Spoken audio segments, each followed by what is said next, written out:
Hi friends, welcome back to our channel Kalai's life journey. இன்றைக்கி நம்ம சேனலில் என்னோடய நைட் டைம் கிச்சன் க்ளீனிங் ரொட்டீனை தான் உங்களோட ஷேர் பண்ணலான் இருக்கேன். இந்த க்ளீனிங் ரொட்டீன் வந்து பார்த்திங்கன்னா என்னோட ஒரு ப்ரொடக்டிவான நைட் டைம் க்ளீனிங் ரொட்டீனாக இருக்கும். ஏன் இப்படி சொல்கிறேன்னு பார்த்தீங்கன்னா, ஒவ்வொரு நாளுமே நான் இந்த மாதிரி விஷயங்கள்லாம் ஃபாலோ பண்ணிட்டு தான் போய் தூங்கணும் அப்படின்னு நினைப்பேன். எந்த மாதிரியான விஷயங்கள்னு பார்த்தீங்கன்னா, கேஸ் ஸ்டவ்வை வந்து சுத்தமாக தொடச்சி வச்சுட்டு போகிறது, அதுக்கப்புறம் வந்து சிங்கில் உள்ள பாத்திரங்களை வந்து நைட்டே கழுவி வச்சுட்டு தூங்கணும் அப்படின்னு சொல்லிட்டு நினைப்பேன். ஆனால் எப்போவுமே நினைக்கிறது அதுதான். ஆனால் வந்து என்னால் எப்போவுமே ஃபாலோ பண்ண முடியலை. ஏன்னா ஒவ்வொரு நாளும் இருக்கிற மனநிலை, சூழ்நிலைகள், உடல்நிலை இதெல்லாம் சம்மந்தப்பட்டு இருக்குது இல்லையா? அதை பொறுத்து நான் வந்து பாத்திரங்கள்லாம் கழுவி வச்சுட்டு தூங்குவேன். சில நாள் பேக் பெயின் ரொம்ப ஜாஸ்தியாக இருந்துச்சு அப்படின்னா, சரி காலையில் கழுவிக்கலாம். காலையிலேருந்து நைட் வரைக்கும் வேலை செய்கிறோம், அதுக்கு மேலே வந்து எனர்ஜி 0 லெவலில் ஆகிடும். ஸோ வந்து அந்த டைமில் வந்து பார்த்திங்க அப்படின்னா, காலையில் எழுந்து பாத்திரங்களை வந்து கழுவுவேன். ஆனால் எப்போவுமே வந்து கொஞ்சம் பாத்திரத்தெல்லாம் கழுவி வச்சுட்டு தூங்கணுன்ட்டு ஒவ்வொரு நாளுமே மைண்டில் வந்து ஒரு நோட்டிஃபிகேஷன் போயிட்டுருக்கும்.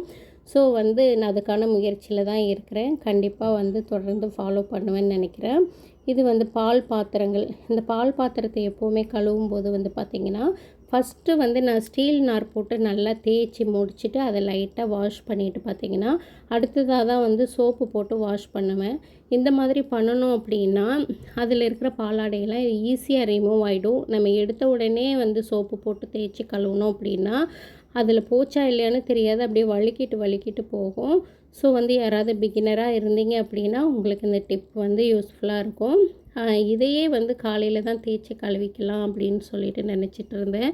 ஆனால் வந்து 2 பாத்திரம் தானே இருக்குது, கழுவிடலாம் அப்படின்னு ஒரு மைண்ட் செட் இருந்ததுனால அது 2த்தையும் தேய்ச்சி கழுவிட்டுருக்கிறேன். ஸோ வந்து இது 2த்தையும் கழுவி முடிச்சிட்டோம் அப்படின்னா, காலையில் ஏதாவது காஃபி டீ போடுறோம் அப்படின்னா டக்குன்னு எடுத்து போட்டுக்கலாம். அதனால் வந்து கையோட 2 பாத்திரத்தையும் மாற்றி நான் கழுவி வச்சுட்டேன். இப்போ வந்து பார்த்திங்க அப்படின்னா, அவங்க பசங்களோட வாட்டர் பாட்டிலையும் வந்து கையோடு க்ளீன் பண்ணிவிட்டேன். அது தனியாக ஒரு வீடியோ போடுறேன், வாட்டர் பாட்டில் எப்படி க்ளீன் பண்ணணும் அப்படின்ட்டு. இது வந்து பார்த்திங்கன்னா என்கிட்ட இருக்கிற ஒரே ஒரு குடம் இது தான். இது வந்து பார்த்திங்கன்னா ஒரு 10 லிட்டர் கொள்ளளவு இருக்கும் இந்த குடம். இதில் வந்து பார்த்திங்கன்னா நான் சமைக்கிறதுக்கு தேவையான தண்ணியை வந்து இதில் ஃபில் பண்ணி வச்சுப்பேன். இதில் ஃபில் பண்ணி வச்சுக்கிட்டோம் அப்படின்னா, காலையில் சாதம் வடிக்கிறதுக்கு, குழம்பு வைக்கிறதுக்கு, பால் சூடு பண்ணுறதுக்குன்னு இதில் இருக்கிற தண்ணியை எடுத்து வந்து நான் எடுத்து யூஸ் பண்ணிப்பேன். இப்போ கொஞ்ச நாளாக வந்து இந்த ரொட்டீனை நான் ஃபாலோ பண்ணிகிட்ருக்கேன். ஏன்னா இப்போ தான் வந்து நம்மக்கிட்ட வாட்டர் ப்யூரிஃபையர் வாங்கியிருக்கோம் இல்லையா? ஸோ வந்து இதில் இருந்து எடுத்து நான் வந்து ஃபில் பண்ணி வச்சுப்பேன்.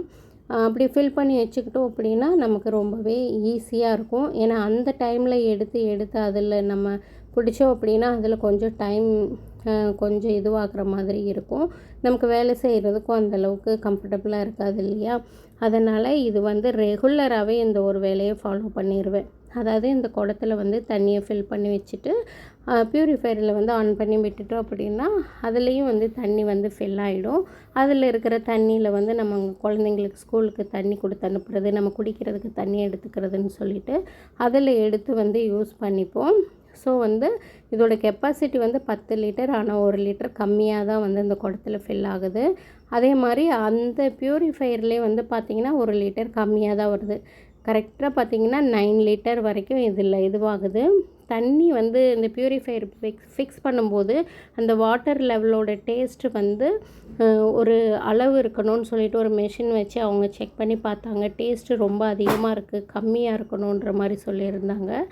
பட் அது போக போக பார்த்திங்க அப்படின்னா அந்த டேஸ்ட்டு நார்மல் டேஸ்ட்டுக்கு வந்துருச்சு. இப்போ வந்து பார்த்திங்க அப்படின்னா நான் என்னோடய கேஸ் ஸ்டவ்வையும் கவுண்டர் டாப்பையும் வந்து க்ளீன் பண்ணிகிட்ருக்கேன். இந்த மாதிரி இது வந்து பார்த்திங்கன்னா நார்மல் ப்ளெயின் வாட்டரை தான் வச்சு நான் க்ளீன் பண்ணிகிட்ருக்கேன். ஏன் அப்படின்னா, இதுக்கு முந்தின நாள் தான் நான் கிச்சனை வந்து நல்லா டீப் க்ளீன் பண்ணியிருந்தேன். அதனால் வந்து அந்த எண்ணெய் பிசுக்கு எதுவுமே இல்லை. ஸோ வந்து நான் என்ன பண்ணியிருந்தேன்னா, இன்றைக்கி சப்பாத்தியும் சிக்கன் கிரேவியும் போட்டேன். அந்த இடம்லாம் வந்து பார்த்திங்கன்னா லைட்டாக தான் தெரிச்சிருந்தது. ரொம்ப அழுக்கு எதுவும் இல்லை. சரின்னு சொல்லிவிட்டு அதை வந்து ஓரெல்லாம் வந்து ஒரு சின்ன க்ளீன் மாதிரி கொடுத்துட்டோம் அப்படின்னா காலையில் கொஞ்சம் ஈஸியாக இருக்கும்னு சொல்லிட்டு க்ளீன் பண்ணிகிட்ருக்கேன். இந்த மாதிரி நம்ம கிச்சனை வந்து நைட்டே வந்து க்ளீன் பண்ணிவிட்டு படுத்தோம் அப்படின்னா காலையில் எழுந்து சமைக்கிறதுக்கே எக்ஸ்ட்ரா கொஞ்சம் எனர்ஜி ஆட் ஆன மாதிரி இருக்கும். கடகடன்னு டக்கு டக்குன்னு வேலையும் முடிஞ்சிடும். அது இல்லாமல் நம்மளோட கவுண்டர் டாப்பை சுற்றி கசகசன்னு நம்ம பாத்திரங்கள்லாம் வச்சுட்டு அதுக்கப்புறம் காலையிலே பார்த்தோம் அப்படின்னா அதுவே நமக்கு பெரிய டயர்டாயிரும். என்னடா இது இப்படி இருக்குது, இதை எப்போ சரி பண்ணுறது, நம்ம எப்போ சமைக்க ஆரம்பிக்கிறது அப்படிங்கிற மாதிரி நம்ம யோசனையிலே பாதி டைமை வேஸ்ட் பண்ணிடுவோம். அதனால் இந்த இடத்துல நல்லா தொடச்சி விட்டுட்டுருக்கேன். இந்த இடத்துல தான் எப்போவுமே நான் ஷூட் பண்ணுவேன் ஷார்ட்ஸ் வீடியோக்கெலாம்.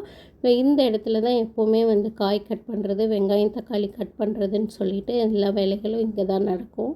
அதனால் இந்த இடத்துல நிறைய திங்ஸ் எல்லாம் வச்சுக்க மாட்டேன். ஸோ இந்த இடத்த காலியாக வச்சுக்கிட்டோம் அப்படின்னா டக்கு டக்குன்னு காலையில் எழுந்து வெங்காயம் தக்காளி எல்லாம் கட் பண்ணுறதுக்கு ஈஸியாக இருக்கும். இது பார்த்திங்கன்னா இந்த வாட்டர் பாட்டில்ஸ் டிமார்ட்டில் தான் வாங்கினது. ரொம்பவே யூஸ்ஃபுல்லாக இருக்குது. ஃபைனலாக நம்மளுடைய கிச்சனோட அவுட்புட் இந்த மாதிரி தான் வந்திருக்குது. கிச்சன் எப்போவுமே இந்த மாதிரி க்ளீனாக வச்சிட்டோம் அப்படின்னா நமக்கு சமைக்கிறதுல கொஞ்சம் ஸ்பீடை பிக்கப் பண்ணுவோம். இதில் ஏதாவது ஒரு விஷயம் உங்களுக்கு யூஸ்ஃபுல்லாக இருந்திருக்கும் அப்படின்னு நான் நம்புகிறேன். இந்த வீடியோ உங்களுக்கு மோட்டிவேட்டாக இருந்திருக்கும்னு நினைக்கிறேன். இந்த மாதிரியான வீடியோக்கள் உங்களுக்கு வேணும் அப்படின்னா கீழே இருக்கிற கமெண்ட் செக்ஷனில் என்னோட காண்டாக்ட் பண்ணுங்கள். உங்களுக்கு இந்த வீடியோவில் ஏதாவது ஒரு டிப்ஸ் யூஸ்ஃபுல்லாக இருந்திருக்கும் அப்படின்னு நம்புகிறேன். இந்த வீடியோ உங்களுக்கு பிடிச்சிருந்தா நம்ம சேனலை லைக் பண்ணுங்கள், சப்ஸ்கிரைப் பண்ணுங்கள். தேங்க்ஸ் ஃபார் வாட்சிங்.